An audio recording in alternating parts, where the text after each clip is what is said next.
Maintenant, que le Seigneur ajoute ses bénédictions au sujet un prophète qui rougit. Ce matin, nous étions très captivés par l'histoire d'un prophète qui a porté un vêtement d'occasion. Et nous savons, ce soir, selon le passage de l'Écriture de ce matin, que nous portons nous-mêmes un vêtement d'occasion. Nous, le vêtement. Et je suis si heureux que ce soit un vêtement d'occasion, car ce vêtement que nous portons maintenant, c'est un vêtement que Dieu nous a imputé à justice par Jésus-Christ. Et nous ne prenons pas le vêtement rongé par les mythes de la théologie d'un homme, qui était rongé par les mythes et les grillons et tout ça, et qui déclare que les jours des miracles sont passés et que l'omniprésence du Saint-Esprit n'existe plus. Mais nous portons un vêtement de sa justice. Pas par notre propre capacité, mais par la capacité de notre Seigneur Jésus.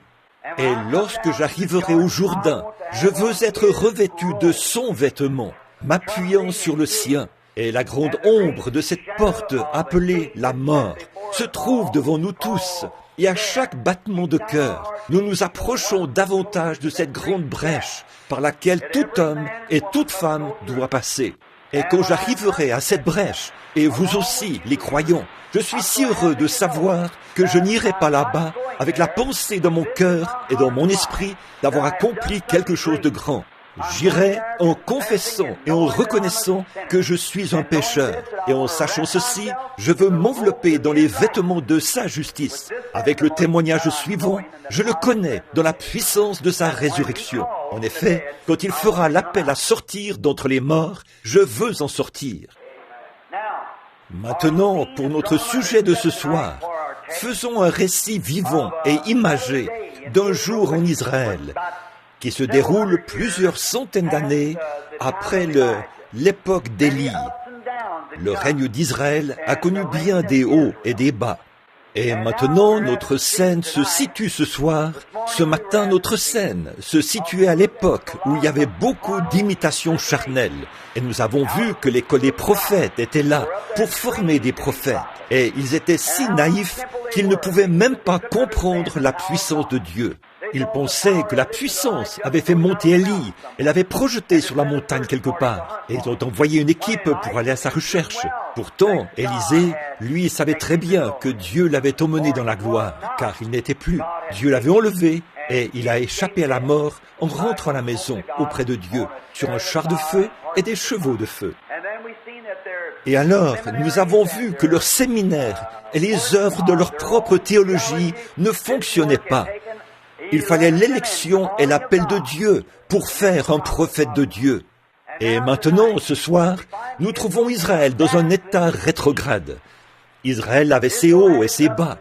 C'était le type même de l'Église d'aujourd'hui. Parfois, ils étaient dans les hauteurs. Ensuite, ils se trouvaient en bas, dans la vallée. Voilà ce qu'il faut pour nous faire apprécier les bonnes choses. C'est ce qu'on appelle la loi de contraste. L'homme noir d'Afrique n'a jamais su qu'il était noir, que sa peau l'était, avant de voir David Livingstone. Et il a dit, là, il s'est rendu compte que sa peau était noire, parce que celle de Livingstone était blanche. C'est un contraste. Vous ne sauriez jamais apprécier le jour si vous n'aviez pas la nuit. Vous ne sauriez jamais apprécier la lumière du soleil si vous n'aviez pas de jour nuageux. Vous ne sauriez jamais apprécier la justice s'il n'y avait pas d'injustice. Vous ne sauriez jamais apprécier la bonne santé à moins d'avoir connu une santé délabrée, une mauvaise santé. Ce ne sont que... Et je pense que c'est pour cette raison que nous apprécierons tant le ciel, parce que nous avons déjà vécu sur la terre. Et je pense que la loi de contraste, la raison pour laquelle nous apprécions tant le Saint-Esprit ce soir, c'est parce que nous sommes longtemps restés dans une église qui nous disait qu'une telle chose n'existait pas. La raison pour laquelle nous apprécions cela ce soir, c'est parce que nous avons connu l'inverse. Et Dieu a voulu qu'il en soit ainsi, parce que son peuple a connu ses hauts et ses bas. Vous ne sauriez jamais apprécier le sommet d'une montagne, à moins d'avoir été dans la vallée. De même, vous ne sauriez jamais apprécier une bonne eau si vous n'en aviez pas déjà bu une mauvaise. Et puis Tout au long, il s'agit d'une loi de contraste. Là, Israël était dans l'un de ces états rétrogrades. Et quelle chose ils avaient fait? Or, Israël était un peuple choisi, élu, sélectionné, car Dieu avait choisi Israël dans un but précis. Le sang d'Israël devait être le sang le plus pur, parce que de cette lignée viendrait le Messie lui-même. Tout au long de l'Ancien Testament, Dieu est apparu dans l'homme. Dieu est apparu en Abraham, en tant que croyant, ayant la foi. Dieu est apparu en David, en tant que roi. Il est apparu en Joseph, en tant que justice. Il est apparu en Moïse, en tant que prophète, sacrificateur et législateur. Il est apparu à travers les âges, dans le prophète. Il s'est toujours fait connaître dans les hommes, en partie par les prophètes, les rois, les sacrificateurs, les législateurs, ainsi de suite. Mais en Christ, il a habité en lui la plénitude de la divinité corporellement, sachant que cet esprit devait finalement trouver un lieu de repos. Élie, c'était un homme de la justice de Dieu. Il a proclamé haut et fort la justice de Dieu. Et Moïse, lui, était un législateur. Soit vous vous conformez au mot d'ordre, soit vous partez. Dieu s'est représenté dans toutes ces choses. Mais quand il est venu en Christ, il était parfait. Toute la plénitude de la divinité corporellement reposait en Christ.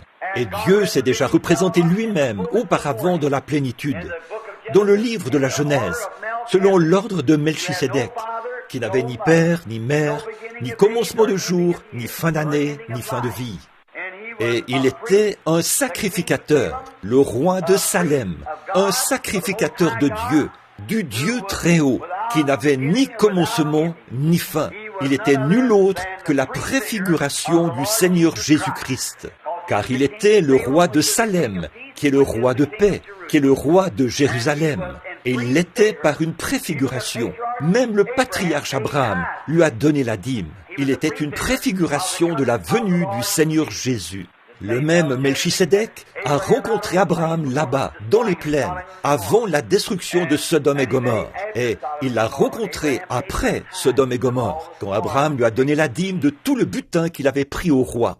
Toutes ces choses sont des ombres qui préfiguraient Christ. Et maintenant, toutes les ombres des saints de l'Ancien Testament, leur haut et leur bas, étaient une ombre et un type, des exemples pour nous aujourd'hui. Alors, nous voyons qu'Israël ne devait pas faire de mariage mixte. Ils devaient se marier entre eux. Un Israélite ne devait jamais se marier avec quelqu'un des nations, car ils devaient garder leur sang pur.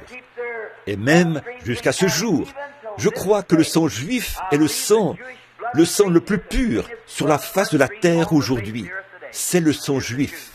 Ils sont toujours à la recherche de ce Messie, mais nous savons qu'il est déjà venu, et leurs yeux étaient aveuglés, afin que, par Christ, nous ayons une chance de nous repentir.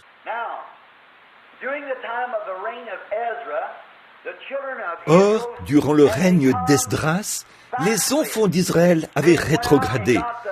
Ils étaient allés prendre des femmes moabites, et ils avaient pris les femmes des Amoréens et des Phérésiens, et de bien d'autres nations.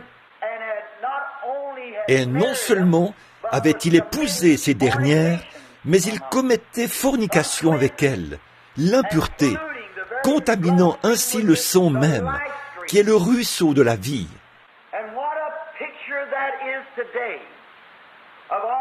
Et comme ce tableau reflète nos églises aujourd'hui, la manière dont elles s'éloignent de la bonne vieille ligne de conduite que Dieu a établie pour l'Église, les préceptes selon lesquels nous devrions vivre, l'Église est en train de commettre fornication avec le monde. Elle est allée dans le monde et s'est mise à flirter avec le monde. Alors, cela avait tellement mis le prophète dans l'embarras que lorsqu'il s'est présenté devant Dieu, son visage a rougi. Lorsqu'il a entendu parler de cela pour la première fois et qu'il a vu la déchéance morale de son peuple, cela l'a tellement blessé qu'il s'est assis et s'est oint. Il s'est arraché les cheveux et la barbe. Et il avait le cœur gros lorsqu'il était devant le Seigneur en prière. Ensuite, quand le sacrifice du soir a été offert, il est entré dans le temple et est tombé à genoux et a rougi devant Dieu à cause des péchés du peuple. Maintenant, ce n'est pas à cause des rues malfamées du quartier des prostituées qu'il a rougi. Ce n'est pas à cause des ivrognes dans les lieux malfamés qu'il a rougi, quoique ce soit une très mauvaise chose. Mais c'est à cause du péché des élus qu'il a rougi. Et ce qu'il nous faut aujourd'hui, c'est davantage de prophètes qui ont assez de Dieu dans leur cœur pour rougir dans la présence de Dieu à cause des péchés des gens qui prétendent être le peuple de Dieu et qui se conduisent comme ils le font. Comme nous avons couvert ce lieu de honte, la moralité de notre peuple, ce n'est pas un sujet facile à aborder. Je pourrais penser à beaucoup d'autres sujets qui seraient plus faciles à aborder. Mais frère, si quelqu'un ne prend pas position en ce jour de péché et d'adultère dans lequel nous vivons, pour appeler les choses par leur nom, qu'arrivera-t-il? Il faut que quelqu'un en parle. Il faut que quelqu'un présente ça aux gens. Peut-être qu'Esdras ne voulait pas le faire, mais c'était dans son cœur. Et quand vous voyez un serviteur de Dieu qui est si sincère qu'il tombe sur sa face, les mains levées pour prier Dieu, rougissant à cause de l'iniquité du peuple, alors vous verrez le début d'un réveil. Un homme ne peut pas rester dans la présence de Dieu. Une église ne peut pas demeurer dans la présence de Dieu sous l'effet de la repentance, sans que le Saint-Esprit ne descende et ne donne l'onction et la puissance pour commencer un mouvement suscité par Dieu, là, parmi ces gens. Ça ne peut pas faire autrement que d'arriver. Montrez-moi un homme, montrez-moi un autre Calvin, un autre Knox, un autre Finney, un autre Sankey, ou tous ceux qui ressentent le fardeau des gens et qui pleureront et prieront devant Dieu, la face contre terre. Envoyez-nous de nouveau un John Smith de l'église baptiste qui avait prié toute la nuit à cause de l'iniquité des gens, au point d'en avoir les yeux bouffis le lendemain matin, à force d'avoir pleuré, si bien que sa femme a dû le conduire à table et lui donner son petit déjeuner à la cuillère. Montrez-moi de nouveau un John Wesley, un tison arraché au feu, et je vous montrerai un réveil. Ce qu'ils font aujourd'hui, c'est flatter la chose. On dit que c'est ceci ou cela, que c'est un réveil, alors qu'il n'y a pas de réveil là-dedans. C'est vrai, il y a une stimulation des émotions religieuses parmi les gens, mais pas de réveil. Ils avaient un groupe religieux à cette époque-là. Ils avaient de la stimulation à cette époque-là, mais ils avaient besoin d'un réveil.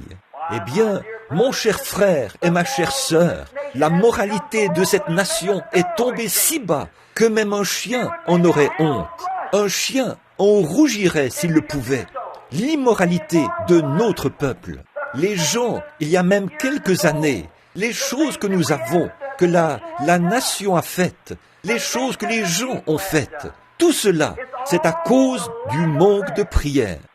Autrefois, l'Église ne croyait pas au cinéma. Les gens ne permettaient pas à leurs enfants d'aller au cinéma. Ils évitaient d'aller au cinéma. Et aujourd'hui, eh bien, ils ont le cinéma dans leur propre maison. Chaque maison a une télévision. Là où autrefois on croyait que c'était mal de boire de la bière. Là où autrefois on pensait John Barleycorn, quel type vraiment vilain il était. Aujourd'hui, 60% de ces prétendus chrétiens prennent un petit verre en société au moins une fois par an. Puis, c'est la beuverie aux alentours de Noël, lors de leurs festivités. En effet, ils ont adopté l'instruction pour remplacer le salut. Ça ne le remplacera jamais.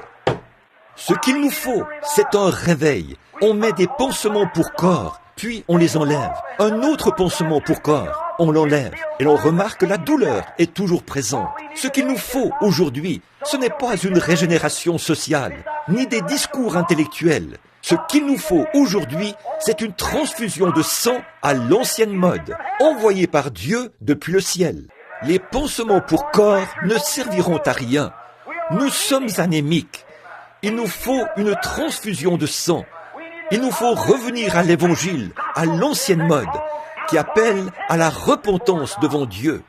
Non pas une confession faite d'un œil sec, par une poignée de main, mais bien un réveil du Saint-Esprit, envoyé par Dieu, qui apporte la purification par le sang du Seigneur Jésus-Christ dans chaque cœur humain. Il nous faut un réveil qui commence dans l'Église et qui balaye tout le pays. Sans ce genre de réveil, nous mourrons, nous périrons et nous sommes fichus. J'en ai assez de voir ces prétendus petits réveils de Hollywood où les gens entrent là et se laissent porter par leurs émotions pendant quelques heures, ou un jour ou deux, ou une semaine ou deux, puis ils sortent de là et ça s'arrête là. Frères, vous pouvez être emballé par un réveil, vous pouvez avoir des émotions, vous pouvez avoir de bonnes intentions, toutes ces choses sont bien, mais nous n'avons pas besoin de ça aujourd'hui.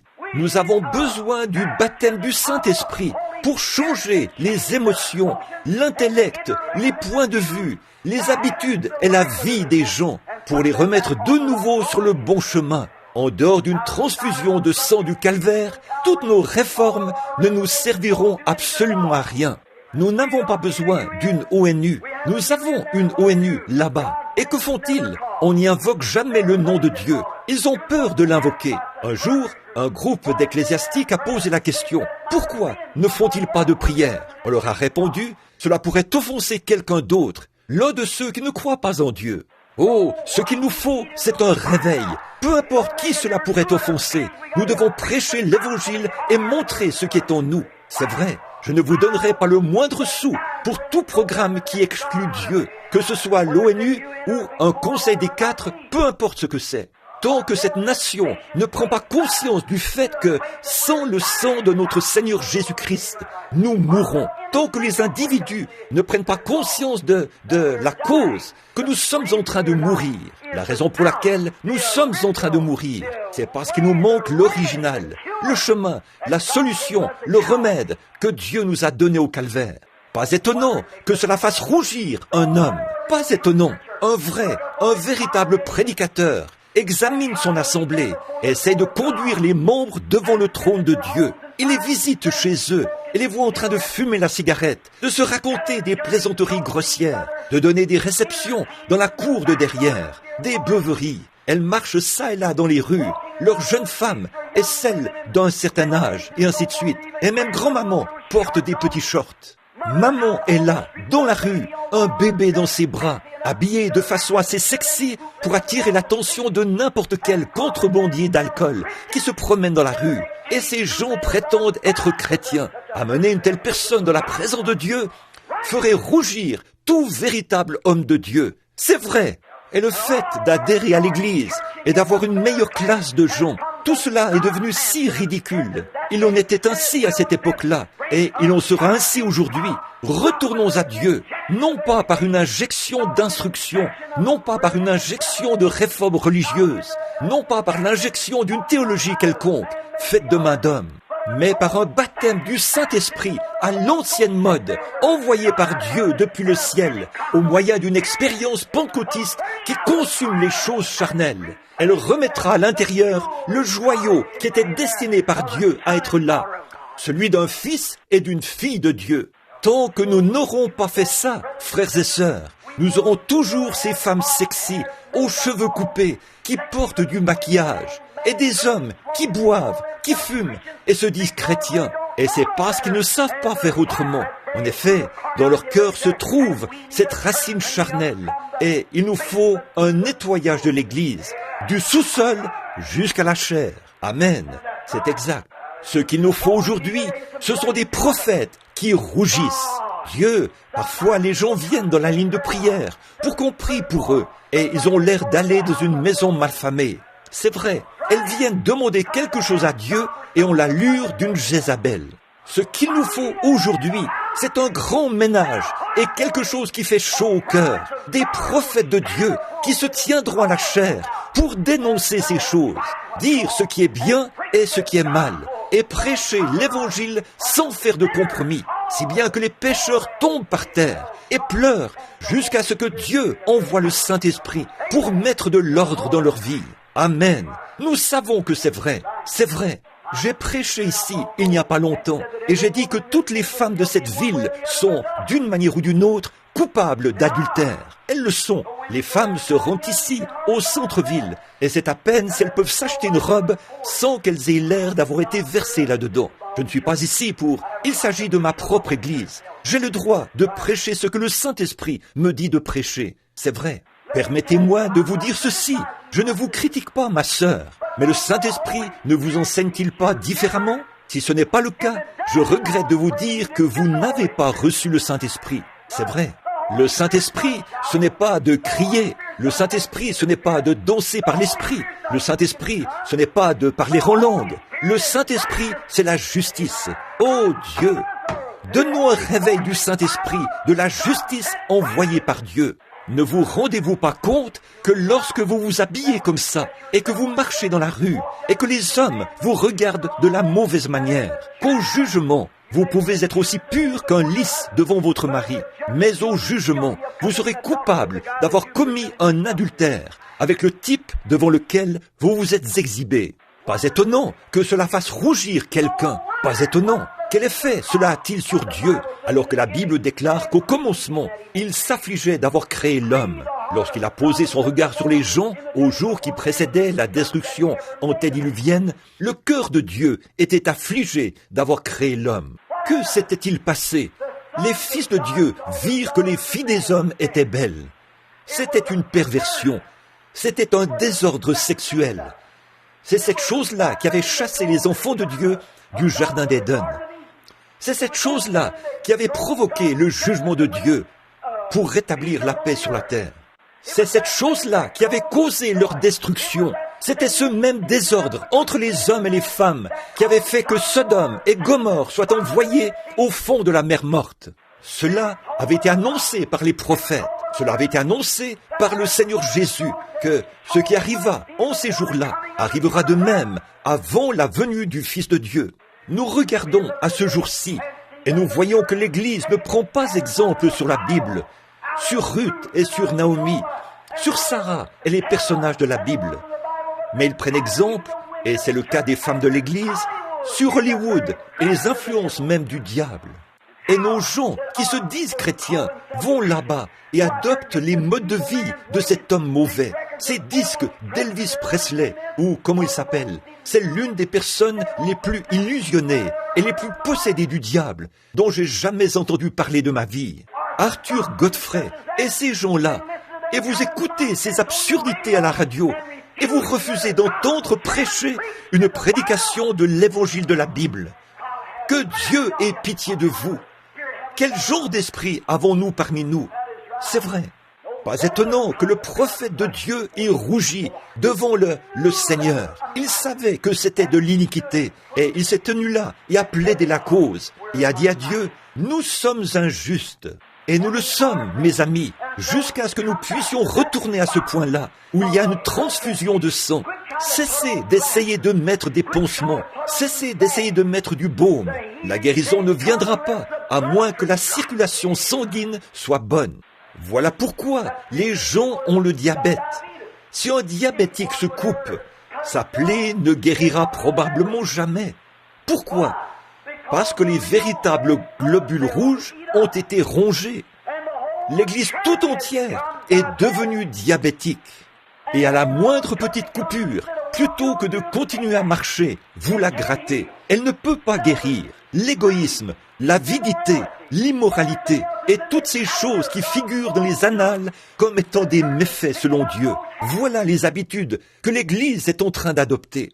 Les hommes boivent, fument et font des plaisanteries grossières. Les femmes se coupent les cheveux, portent du maquillage, font toutes sortes de choses et s'habillent de façon immorale pour se présenter devant les gens. Toutes ces choses sont dues à un manque du sang du Seigneur Jésus-Christ qui nous purifie de toute iniquité. Amen. Cela peut sembler dur à entendre. C'est dur, en effet, mais c'est la vérité.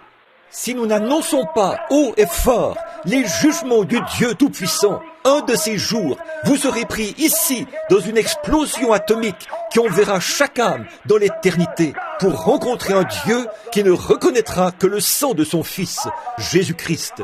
Mon conseil, vous voir venir sous le sang. Le conseil que je vous donne, c'est de vous mettre en règle avec Dieu. C'est le conseil que je vous donne.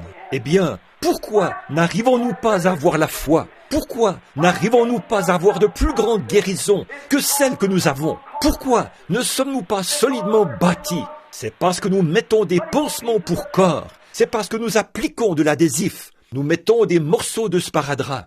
Nous essayons de couvrir la chose au lieu d'admettre qu'il nous faut une transfusion. Nous sommes dépourvus du sang. Nous sommes dépourvus de Christ. Ne vous y laissez pas prendre. Ne laissez pas le diable vous donner une tape amicale sur l'épaule et dire « Eh bien, je vais à l'église ». Le diable y va, lui aussi. C'est vrai, il y est allé, certainement. Il s'est présenté devant Dieu. Il est allé à l'église, là, dans le ciel. Il est venu devant le trône de Dieu, avec les fils de Dieu, et s'est assis avec eux. Il a eu une audience avec Dieu. Il a dit « D'où viens-tu » Il a dit « De parcourir la terre et de m'y promener ». C'était là qu'il était. Alors, le diable va à l'église. Le diable est membre de l'église. Le diable agit comme un chrétien. C'est un séducteur. S'il n'agissait pas comme un chrétien, ni comme une église, il ne serait pas un séducteur. Aucun homme ne pourrait être séduit. La seule chose, c'est que c'est aussi différent que le blanc l'est du noir. Ils sont contraires l'un à l'autre. Mais la Bible dit, ce serait tellement proche que ça séduirait même les élus, si c'était possible. Cet esprit dans les derniers jours, nous y sommes, mes amis. Il est temps pour les prophètes de Dieu, ô frères, pour les prédicateurs, si on le dit ainsi, dans tout le pays, de tomber sur leur face. Eh bien, même s'il y a 19 millions d'églises baptistes, 19 millions de baptistes plutôt, en Amérique, 13 millions de méthodistes, 11 millions de luthériens, 10 millions de presbytériens, miséricorde, pensez-y. Ils vont constamment au match de baseball, au lieu de divertissement. Et le mercredi soir, et parfois le dimanche soir, ils restent à la maison pour écouter la télévision et la radio. Ces espèces de petites railleries et de plaisanteries, toutes tirées de Hollywood. Votre âme se vautre dans ce genre de choses-là. Alors que vous devriez plutôt avoir votre Bible ouverte là, quelque part, et vous prosterner devant Dieu, à genoux, priant pour les péchés du pays. Et tout comme vous, je suis coupable. J'ai pris ma décision avec l'aide et la grâce de Dieu. Si notre Dieu me donne la force de le faire, je suis décidé à courir vers le but de la vocation céleste en Jésus-Christ, jusqu'à ce que la mort me libère. Que Dieu soit mon aide pour que j'y arrive. Aide-moi, voilà ma prière. En voyant les œuvres et en voyant les choses que j'ai vues et que vous avez vues, on traîne les pieds et on devient spirituellement anémique. Et ce tabernacle qui est connu dans le monde entier, ce petit endroit en bloc de béton situé au coin de la rue, Dieu vous a élevé devant la nation. C'est vrai. Je pense à David, à ce qu'il a dit un soir. « Me voici, j'habite dans une maison de cèdre, et l'arche de mon Dieu habite au milieu d'une tente. » Il a déclaré « Je lui bâtirai une maison. » Le prophète Nathan a répondu « Fais tout ce que tu as dans le cœur, car Dieu est avec toi. » Cette nuit-là, Dieu est apparu à Nathan et a dit « Va dire à David, qui étais-tu, David ? Tu étais, je t'ai pris au pâturage, où tu t'occupais des brebis. J'ai rendu ton nom grand comme le nom des grands de la nation. Qui était-ce dans ce petit tabernacle situé ici, un vieux bâtiment démodé et rejeté, situé à l'angle de la 8e rue et de la rue Penn, si bien que même la ville de Jeffersonville et les gens qui viennent avaient du mal à le localiser. Et aujourd'hui, Dieu, par sa miséricorde, vous a pris et a fait de vous un grand peuple. À Bombay, en Inde, on sait où se situe ce tabernacle. À Durban, on vous connaît. Tous ces autres pays. En Afrique, on sait où se situe cet endroit. En Inde, en Allemagne, en Angleterre, en Finlande, en Suède, en Europe, en Asie, tous ces gens, jusqu'aux îles de la Thaïlande, et dans ces endroits reculés, ils sont tous au courant. Et Dieu a fait de nous un exemple pour les gens. Et dire qu'après que Dieu a fait cela, nous faisons demi-tour pour traînasser avec les choses du monde et devenons très anémiques spirituellement. Eh bien, nous devrions être le phare qui se tient là, sur une colline, une lampe qui ne peut être cachée. Oh Dieu, je suis tout aussi coupable que vous. Ce que je veux dire, c'est que je veux une repentance à l'ancienne mode, envoyée par Dieu, et un appel à revenir à Dieu, afin que les hommes et les femmes qui franchiront cette porte en béquille sortiront d'ici sans elle.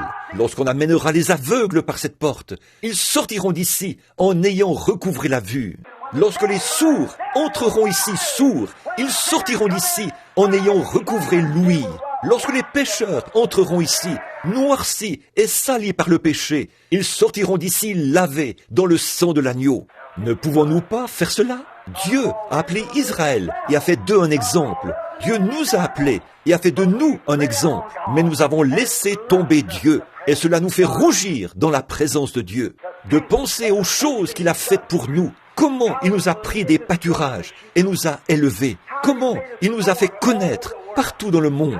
Comment il a fait de grandes choses pour nous. Et pourtant, nous traînassons, nous nous mêlons à tout ça, nous sortons et nous n'avons pas l'air d'être sincères. Nous n'avons plus de moments de prière et les choses vont simplement de travers. Nous essayons d'organiser de petits programmes, des pansements pour corps, afin de soulager la douleur. Vous ne pouvez pas soulager la douleur à moins d'avoir ce sang bon et riche là pour guérir la chose. C'est exact. Si vous retirez un vieux corps par excision et que vous vous retrouvez avec le diabète, ça vous fera perdre votre pied. N'essayez pas d'écarter ceci, ni de contourner ceci, ni de mettre un pansement pour corps sur ceci. Mais la chose à faire, c'est de venir directement devant Dieu et dire « Oh Dieu, je suis anémique et j'ai besoin que ton sang me purifie de tous mes péchés. » C'est ma prière et j'espère que c'est la vôtre.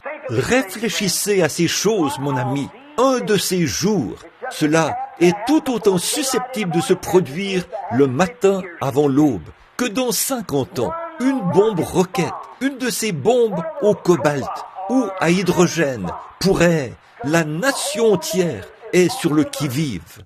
Vous avez vu cela l'autre jour dans le journal, là où on demandait à la science, au Pentagone, d'expliquer les soucoupes volantes. Ce n'était pas un mythe, ce n'était pas quelque chose d'imaginaire. C'était réel, c'était une intelligence. Elle volait en formation de combat. Elle pouvait s'arrêter, elle pouvait se mettre en marche, elle pouvait s'arrêter. Ils pouvaient le voir. C'était une intelligence. Ils le savent. Les gens ont ri. Ils ont dit « des soucoupes volantes ?» Ils se sont moqués de cela.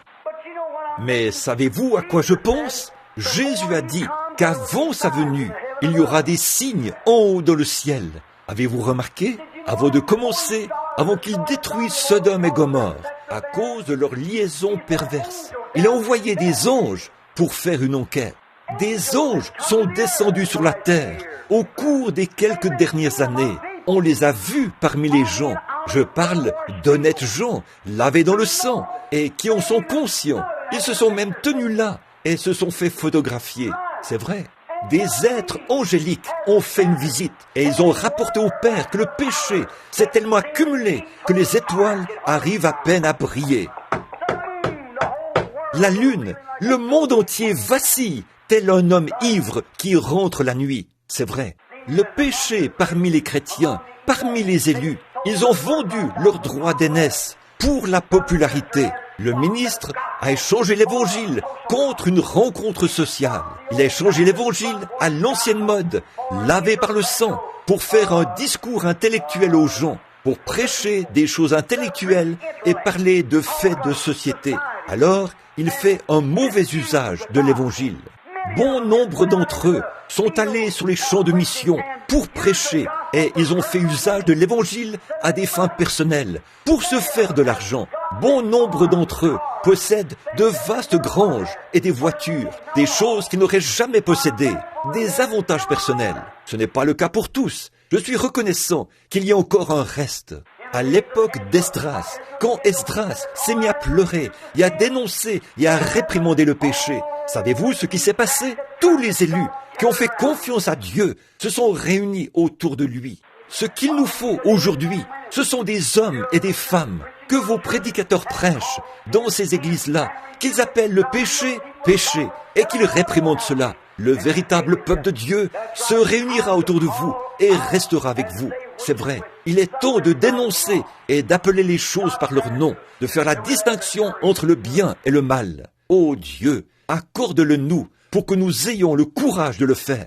Pensez simplement à ce qui pourrait arriver, comme je vous le disais ce matin, je crois, ou plutôt, j'ai entendu quelqu'un le dire, que sur un de ces guetteurs qui est aux aguets, j'oublie comment on appelle ça maintenant, qui guette les bombes ou les avions à venir. Il n'y a pas longtemps, une émission avait été diffusée quelque part, où il était dit qu'on avait fait sortir les grandes flottes avec 300 bombardiers à bord, sous lesquels étaient suspendues des bombes atomiques et des bombes à hydrogène.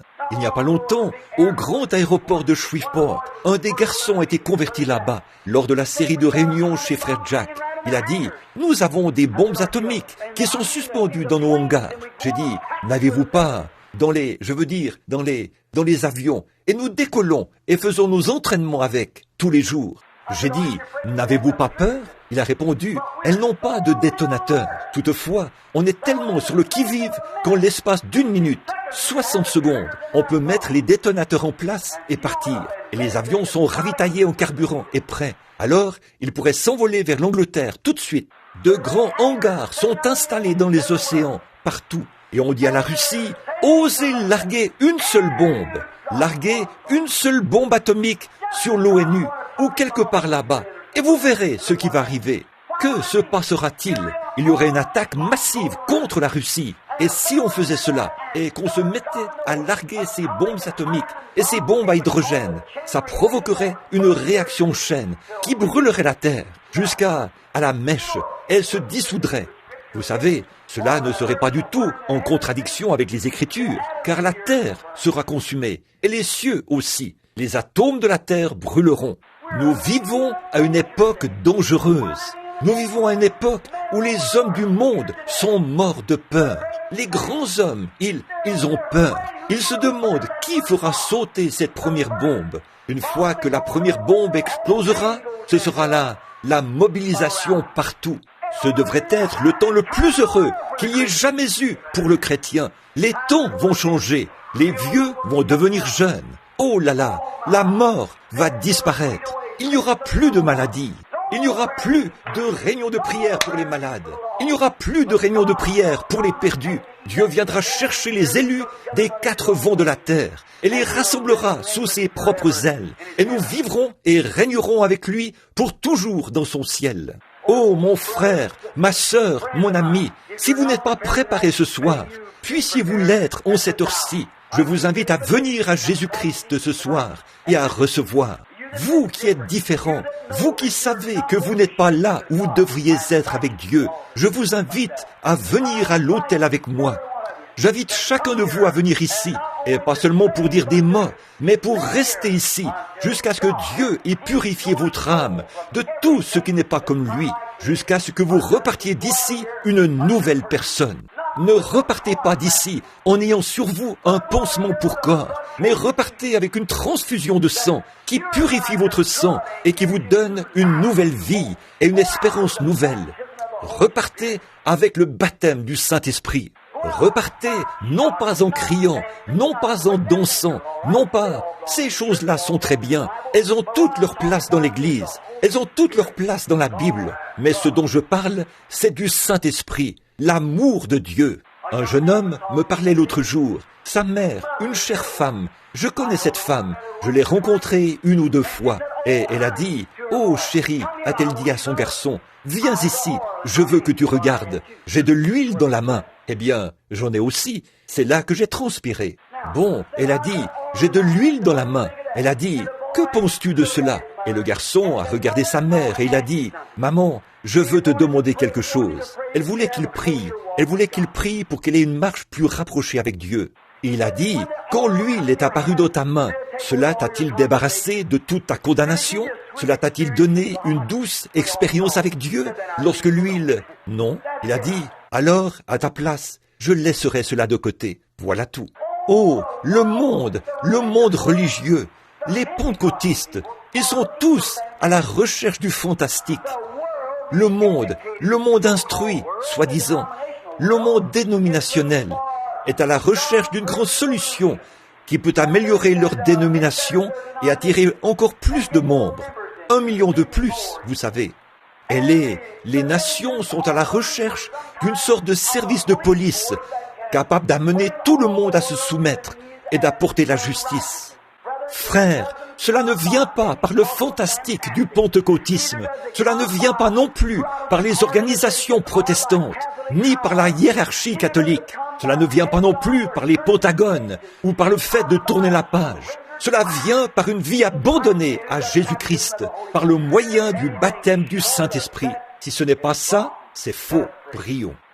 Je demanderai à notre sœur de venir à l'orgue là-bas, au piano en ce moment, alors que nous sommes en prière, pendant que chaque personne a la tête inclinée et que chaque personne est en prière. Je me demande en ce moment si vous pouvez mesurer votre esprit à la parole de Dieu. Êtes-vous en ordre? Après ce service, comme je vous l'ai dit, j'ai une belle-mère là-bas, à l'article même de la mort. Je dois aller la voir. Elle est mourante. J'ai d'autres amis que je connais d'ici, que je visite, qui sont à l'article de la mort. Des gens qui se sont déjà assis dans cette église. Oh, frères, sœurs, vous en arriverez là, vous aussi. Vous devez en arriver là. Or, vous dites, eh bien, je le sais bien, frère Branham. J'ai l'intention de réparer cette chose-là un de ces jours. Mais pour vous, il se peut que ce ne soit pas un de ces jours. Il se peut qu'aujourd'hui soit le seul jour.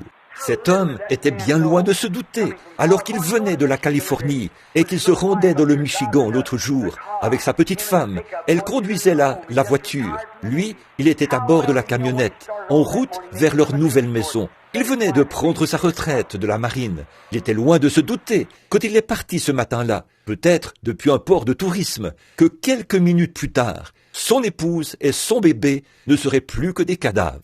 Mais là, un peu au nord de Henryville, leur voiture est entrée en collision avec un autobus. Et le conducteur avait fait que son véhicule a presque fait une mise en portefeuille.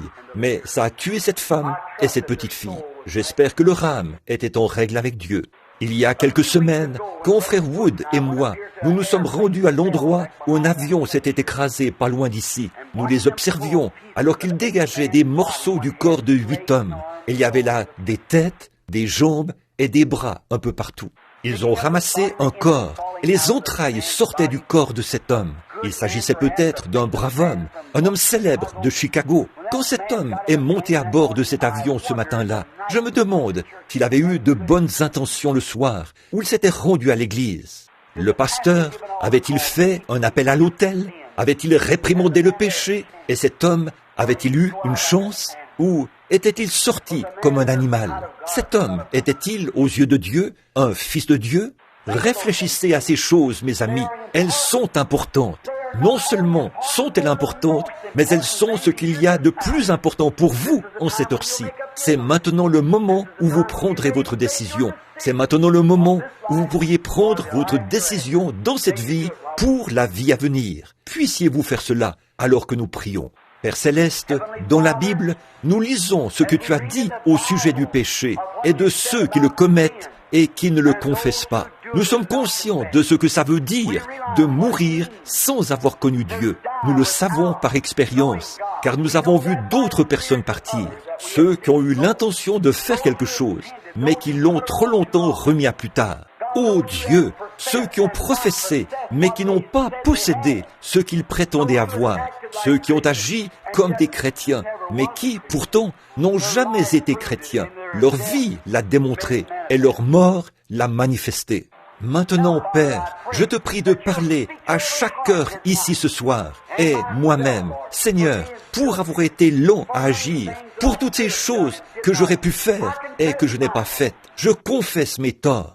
Je confesse les torts de ces gens. Je confesse les torts de cette nation. Je te demande d'être miséricordieux, Seigneur. J'ai là 3 jeunes enfants à élever. Et nous vivons ici, dans un milieu hostile. Et, ô Dieu, il nous est inutile de prendre la fuite. Tu sais tout à ce sujet. Ô Dieu, je veux être en règle avec toi. Un jour, si ce n'est pas une bombe atomique qui nous tue, ce sera un accident. Si ce n'est pas un accident qui nous tue, ce sera une maladie. Quelque chose doit nous enlever la vie. Mais nous sommes si heureux de savoir qu'il y a un moyen d'échapper. Le nom de l'Éternel est une tour. Elle est juste, s'y réfugie et se trouve en sûreté. Ô Dieu, qu'un ami pécheur, ce soir, garçon, fille, homme ou femme, voit la porte ouverte, l'occasion, et court vers Christ en cette heure même. Maintenant, alors que nous avons la tête inclinée, est-ce qu'il y a des gens ici, ou je sais qu'il y en a quelques-uns ici, qui voudraient dire, avec une main levée vers Dieu, « J'ai honte de ma vie, et je voudrais confesser mes torts devant Dieu et implorer la miséricorde. » Levez la main vers Dieu. Que Dieu vous bénisse. Que Dieu vous bénisse. Que Dieu vous bénisse. Vous êtes nombreux. Nombreux. Oui, il y a aussi beaucoup d'entre vous qui... Que Dieu vous bénisse.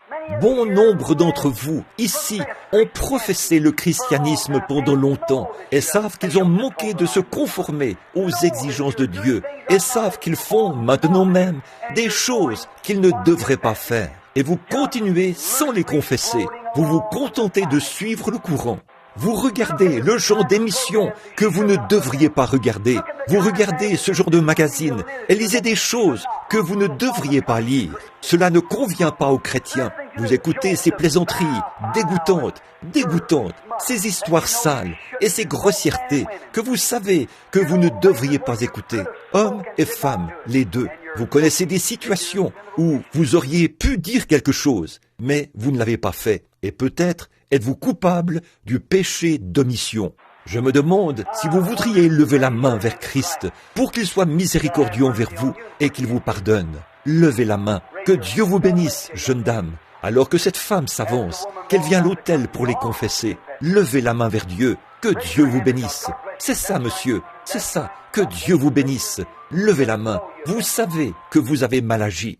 Je me demande si vous avez le courage, ce soir, de me rejoindre ici, à l'autel. Agenouillons-nous autour, ici, et disons, « Ô Dieu, sois miséricordieux envers nous tous. Nous avons besoin de toi. Que Dieu vous bénisse, madame. » De voir ces jeunes femmes venir, en pleurant, elles qui ont toute la vie devant elles. Elles sont à la croisée des chemins. Elles sont victimes des circonstances. Quoi donc ?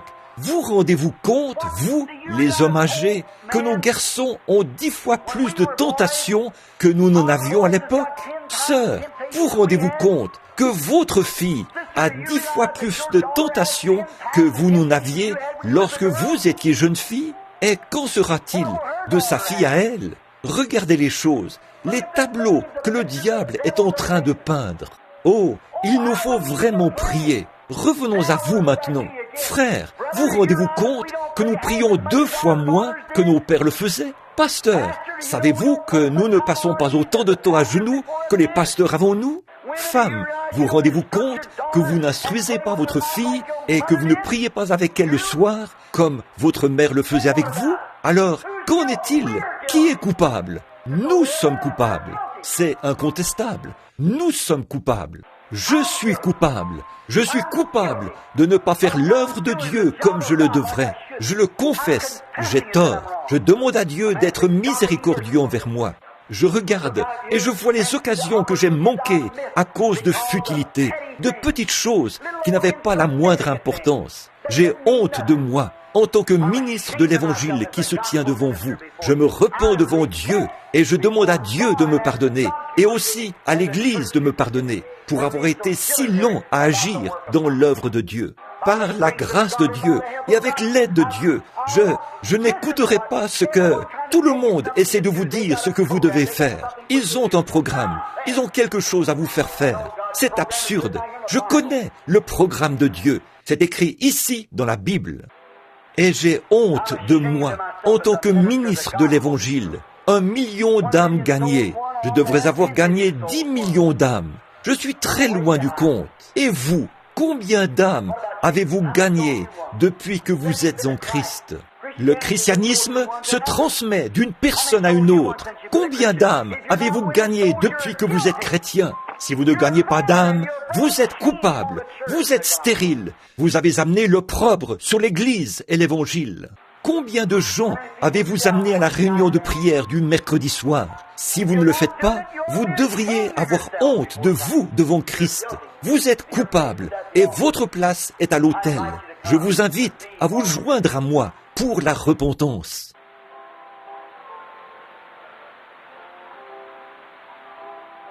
Alors, voulez-vous courber la tête et la garder inclinée un instant, alors que je ressens ma culpabilité, et voudrait me repentir, courbez simplement la tête. Notre Père Céleste, je m'incline à cet autel et demande le pardon de mon péché. Je demande le pardon des péchés de ceux qui sont autour de l'autel. Je demande le pardon pour cette Église, pour le corps national et international de croyants. J'implore la miséricorde pour nous, puisque nous avons été si lents à agir en ce qui concerne les affaires du royaume. Je te demande de pardonner nos péchés et d'ôter nos transgressions. Et pardonne-nous d'avoir été si stupides. Pardonne la stupidité des gens. Nous n'avons pas été à la hauteur. Nous avons opté pour l'exercice corporel. Nous avons fait des choses que nous n'aurions vraiment pas dû faire. Nous avons vraiment péché devant toi. Et en cette réunion de dimanche soir, Père, alors que nous voyons rougir ce prophète de la Bible, nous rougissons aussi ce soir. Je rougis devant toi à cause des péchés des gens. Les gens, ma nation, mon peuple, j'ai eu honte d'eux, Seigneur. De voir nos jeunes dames se promener dans les rues et se comporter comme elles le font. De voir la prostitution de jeunes hommes qui vivent n'importe comment. De les voir rester à la maison plutôt que d'aller à l'église et lire des magazines qu'ils ne devraient pas lire.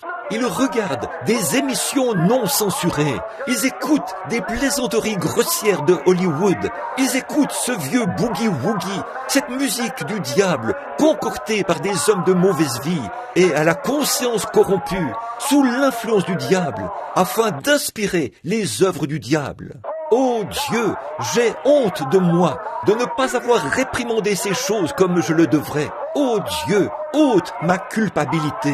Je te demande de le faire. Je te demande de pardonner premièrement ces gens ici présents, nous tous. Aide-nous à nous lever de cet autel, de nouveaux hommes et de nouvelles femmes. Aide-nous à quitter ce lieu comme des chrétiens le devraient. Aide-nous à faire ceci, rejeter tout fardeau et le péché qui nous enveloppe si facilement pour que nous puissions courir avec persévérance dans la carrière qui nous est ouverte. Non pas en ayant les regards sur la télévision, ni en ayant les regards sur les comédiens de ce monde, mais plutôt ayant les regards sur le chef, le consommateur de la foi, le Seigneur Jésus-Christ, qui a méprisé l'ignominie de la croix et l'a porté pour nous et a souffert hors de la porte, afin qu'il puisse sanctifier le peuple par son sang. Purifie-nous de toute iniquité et prends-nous comme tes propres enfants ce soir et reçois-nous dans cette prière de la repentance et donne-nous, Seigneur, la paix et la joie et puissions-nous cette nuit, alors que nous serons tous dans nos lits, penser à la réunion de ce soir et aux conditions de ce monde que la Bible nous a révélées en ce moment. Puissions-nous, alors que nous y pensons, avoir des visages couverts de honte, et puisses-tu apporter paix et bonheur à chaque heure. Nous nous repentons devant toi, Seigneur, sur cet autel. Ô Dieu, aide-moi alors que je m'avance par la foi et que je prie que ce soit ta volonté, que bien des centaines de gens puissent être gagnés pour toi. Et aide-moi à avoir la foi et le courage alors que je vais de l'avant, n'ayant les regards sur personne d'autre que toi, le chef et le consommateur de la foi. Ô Dieu, accorde-le. Pardonne chaque diacre de cette église. Pardonne le pasteur. Pardonne les laïcs, Seigneur. Pardonne chacun de tous ses péchés. Pardonne-nous, Seigneur. Pardonne chaque étranger parmi nous. Et puissions-nous sentir l'effet du Saint-Esprit dans notre vie, parce que nous nous humilions devant toi ce soir, en nous repentant de tout notre cœur, afin que tu nous reçoives et fasses de nous un peuple humble, tranquille, sanctifié, humble à ton service. Accorde cette bénédiction, Seigneur, à l'autel sur lequel nous sommes. Accorde-le et nous courbons notre tête et notre cœur devant toi. C'est au nom de ton Fils, le Seigneur Jésus, que nous le demandons. Amen et Amen.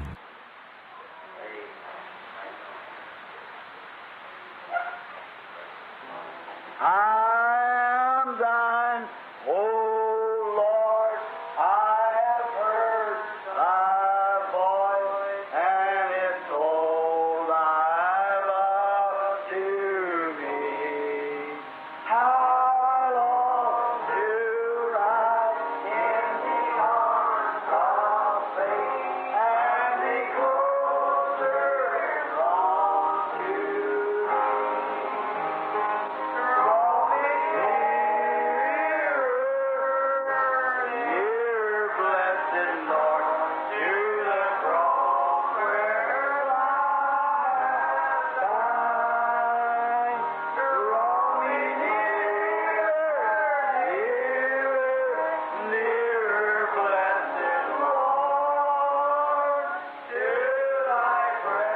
le long de l'autel ce soir, parmi mes frères qui sont ici à l'autel. Je suis heureux de voir ce soir qu'il y a presque autant d'hommes que de femmes. D'habitude, ce sont les femmes qui peuvent être facilement brisées. Leur cœur, il y a quelque chose chez elles. On arrive facilement à les toucher à cause de la féminité. Et ce sont des dames. Et on arrive parfois à les toucher. Mais je suis si heureux de voir que le Saint-Esprit peut également toucher les hommes et les amener à l'autel. Et je me demande combien d'entre vous, à l'autel, qui sont agenouillés maintenant, sentent qu'ils se sont consacrés à Dieu et qu'ils sortiront d'ici ce soir pour mener une meilleure vie par la grâce de Dieu et accomplir plus de choses pour le royaume de Dieu et pour sa cause. Voudriez-vous lever la main vers Christ si vous êtes autour de l'autel? Dites, je crois qu'en ce moment, je me suis repenti. Que Dieu vous bénisse. Combien d'entre vous, là, sentent que vous vous êtes repentis à votre place, que vous voulez mieux faire, que Dieu vous bénisse. Maintenant, levons-nous. Vous, ici à l'autel, tournez-vous de ce côté-ci, si vous le voulez bien. Maintenant, vous qui êtes ici à l'autel, levez la main là-bas pour montrer que vous désirez qu'on prie pour vous, pour que vous puissiez avancer. Voulez-vous lever les mains pour l'indiquer à ceux qui sont dans l'auditoire? Très bien. Maintenant, vous, là, à l'autel, levez les mains pour montrer que vous aussi, vous désirez qu'on prie pour vous, pour que Dieu nous aidera à le faire. Que le Seigneur Jésus vous bénisse. Maintenant, n'oubliez pas le service du dimanche soir. As-tu un mot à dire, Frère Neville? Mardi et mercredi soir, où se trouve cette mission? 1628 West Market, mardi et mercredi soir prochain. Et puis, samedi et dimanche, je serai à Madisonville, au Kentucky, à l'auditorium là-bas. Et de là, nous irons à New York. Bon, la raison pour laquelle nous vous laissons partir de bonne heure, c'est parce que j'ai une belle-mère qui est très très malade et on réclame ma présence. Maintenant que... As-tu un mot à dire, Frère Neville? Rien. Courbons la tête un petit instant pendant que nous prions. Très bien. Lentement maintenant.